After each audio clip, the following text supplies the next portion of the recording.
And now I give the floor to His Excellency, Mr. Secretary General of the United Nations. You have the floor, sir.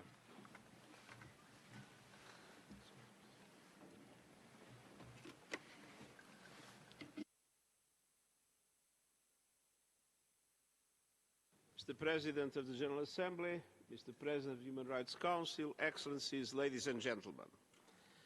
Human rights are the bedrock of peace. Today, both are under attack. We meet at a time of turbulence for our world, for people, and for human rights. First and foremost, conflicts are taking a terrible toll as parties to war trample on human rights and humanitarian law. At the local level and online, many communities are riven with violent rhetoric, discrimination and hate speech. Add to that an information war, a war on the poor and a war on nature. All these battles have one thing in common: they are a war on fundamental human rights. And in every case, the path to peace begins with full respect for all human rights, civil, cultural, economic, political and social, and without double standards. Because building a culture of human rights is building a world at peace. I commend the critical contributions of the Human Rights Council towards this goal through its mandates and mechanisms and the response to evolving situations. Excellencies, our world is becoming less safe by the day. After decades of stable power relations, we are transitioning into an era of multipolarity. And this creates new opportunities for leadership and justice on the international stage. But multipolarity without strong multilateral institutions is a recipe for chaos. As powers compete, tensions rise. The rule of law and rules of war are being undermined. From Ukraine to Sudan, to Myanmar, the Democratic Republic of the Congo and Gaza, parties to conflict are turning a blind eye to international law, the Geneva Conventions and even the United Nations Charter. The Security Council is often deadlocked, unable to act on the most significant peace and security issues of our time. The Council's lack of unity on Russia's invasion of Ukraine and on Israel's military operations in Gaza following the horrific terror attacks by Hamas on 7 October has severely, perhaps fatally, undermined its authority. The Council needs serious reform to its composition and working methods. Nothing can justify humans' deliberate killing, injuring, torturing and kidnapping of civilians, the use of sexual violence and indiscriminate launching of rockets towards Israel. But nothing justifies the collective punishment of the Palestinian people. I invoked Article 99 for the first time in my mandate to put the greatest possible pressure on the Council to do everything in its power to end the bloodshed in Gaza and prevent escalation. But it was not enough. International humanitarian law remains under attack. Tens of thousands of civilians, including women and children, have been killed in Gaza. Humanitarian aid is still completely insufficient. Rafah is the core of the humanitarian aid operation, and UNRWA is the backbone of that effort. An all-out Israeli offensive on the city would not only be terrifying for more than 1 million Palestinian civilians sheltering there, it would put the final nail in the coffin of our aid programs. I repeat my call for a humanitarian ceasefire and the immediate and unconditional release of all hostages. Excellencies, around the world violence is increasing and conflict-related human rights violations are spreading. International human rights and humanitarian law are clear. All parties must distinguish between civilians and combatants at all times. Attacks on civilians or protected infrastructure, including schools and hospitals, are prohibited. Indiscriminate attacks are prohibited. Attacks where the likelihood of civilian death is disproportionate to the probable military advantage are prohibited. Forced displacement is prohibited. The taking and holding of hostages is prohibited. The use of civilian human shields is prohibited. Collective punishment is prohibited. The use of sexual violence as a weapon of war is prohibited. and violations by one party do not absolve the other from compliance.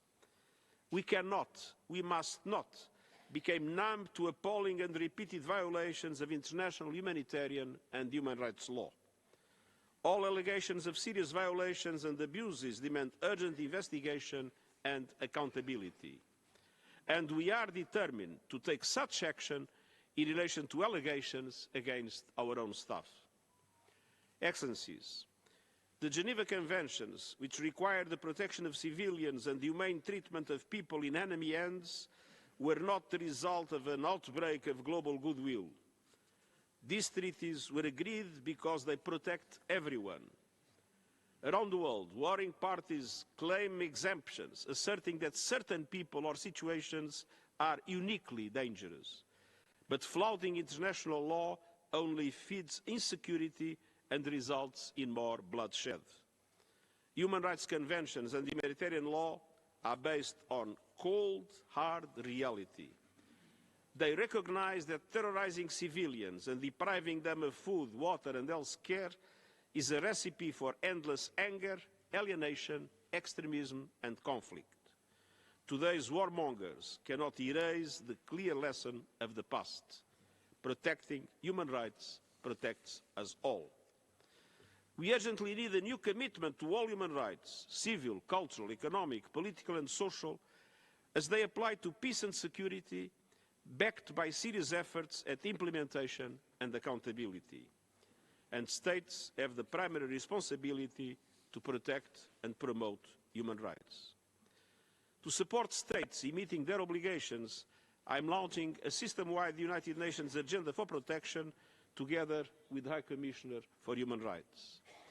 Under the agenda, the United Nations, across the full spectrum of our work, will act as one to prevent human rights violations and to identify and respond to them when they take place. That is the protection pledge of all United Nations bodies to do their utmost to protect people. Excellencies, around the world, governments must step up and commit to working for peace and security rooted in human rights.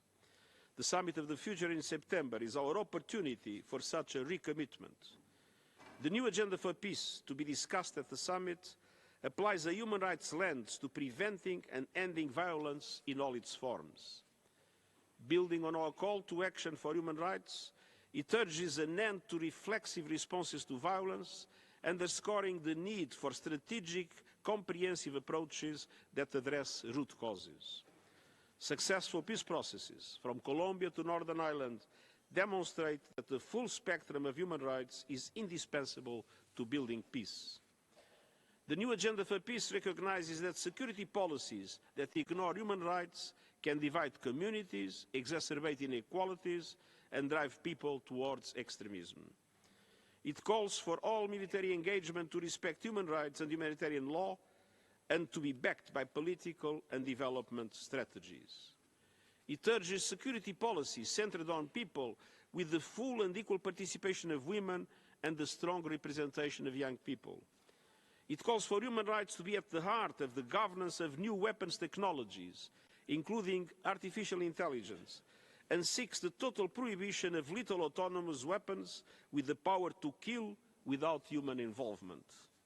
It affirms that human rights and humanitarian law apply in cyberspace, and it calls for much closer cooperation between the UN's human rights frameworks, the Security Council and the Peacebuilding Commission to address violations and put human rights at the core of peace operations. Excellencies, the new agenda for peace also addresses the links between human rights violations and violence at community level. From the epidemic of violence against women and girls, to the activities of criminal gangs, to rising anti-Semitism, anti-Muslim bigotry, the persecution of minority Christian communities, and discrimination against minorities of all kinds, many people do not feel safe in their own communities. Media workers and human rights defenders are frequently targeted, sometimes as part of a strategy to reduce civic space and silence criticism. Decades of progress on women's and girls' rights are being challenged and rolled back, including their fundamental right to education and health care and their sexual and reproductive rights. The new Agenda for Peace urges governments to create space in national security policies for civil society, human rights defenders, and those representing vulnerable and marginalized people. Freedom of the media, freedom of expression, and an open, inclusive civic space are essential to peaceful democratic societies. It calls for the dismantling and transformation of power structures that discriminate against women and girls, and for concrete steps to secure women's full, equal and meaningful participation at all levels of decision-making on peace and security. And it presses for young people to be included as participants in decision-making on peace and security events. We are also setting our ways to tackle online abuses of human rights and support people's rights to connectivity and privacy online through our forthcoming Code of Conduct for Information Integrity and the Global Digital Compact. Peaceful communities require an open, secure, accessible digital public space that supports human rights and freedoms. Excellencies, wars are not confined to the battlefield. Certain current economic policies at national and global level constitute a war on the poor and a war on their human rights. Numerous developing economies are still struggling to deal with the twin shock of the COVID-19 pandemic and the Russian invasion of Ukraine. The SDGs are far from being achieved.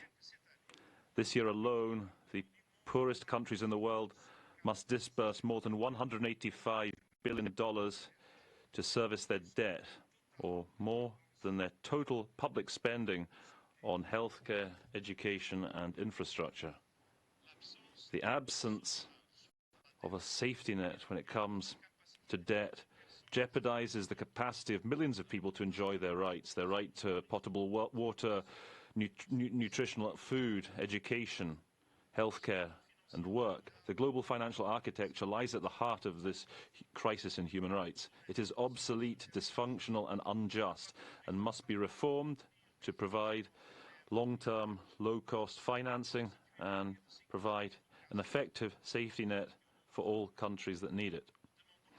We call for the adoption of an SDG recovery plan at a level of $500 billion per year so that the developing countries can access affordable long-term financing. We also very much call for a new Bretton Woods to remodel the global financial architecture for it to reflect the world of today and not that of 80 years ago.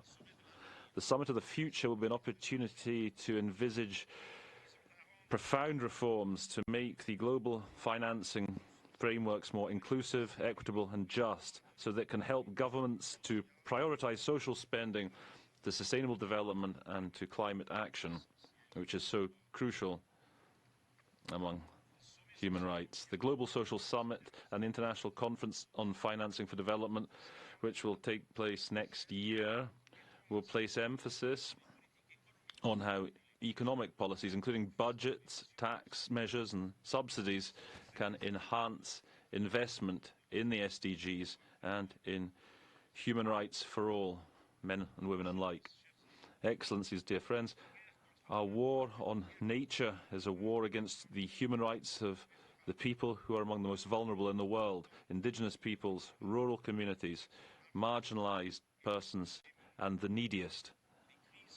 The crises afflicting our planet, including climate change, loss of diversity and pollution, carry within them the same profound injustice. It is the people who least contributed to these crises who are bearing the brunt and who are paying the highest price when it comes to aggravating hunger, famine, degradation of lands, of soil, forced displacement, contamination of water sources or premature death.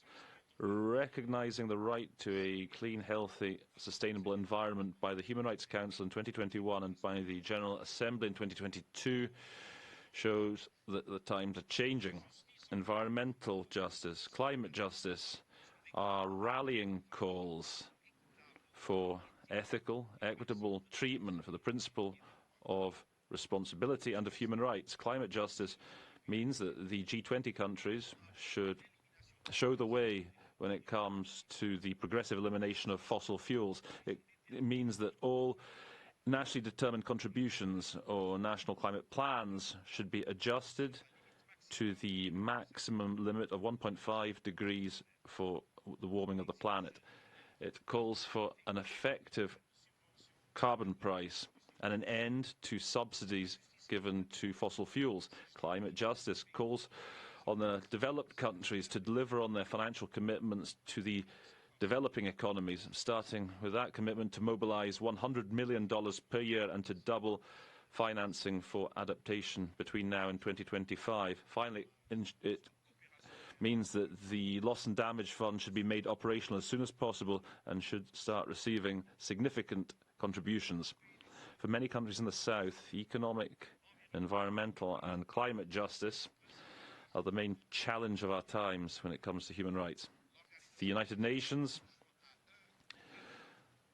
joins them in calling on all countries to shoulder their responsibilities. Excellencies, our world is changing at a dizzying speed. The multiplication of conflicts are leading to unprecedented suffering, but human rights are a constant. They give cohesion to our quest for solutions. They are fundamental for our hopes for a world in peace. 4 years ago, the United Nations celebrated its 75th anniversary by launching a global survey. The citizens of the whole world declared by a vast majority that they wanted global leaders to prioritize human rights and to respect them. This call was echoed during celebrations of the 75th anniversary of the Universal Declaration on Human Rights in December.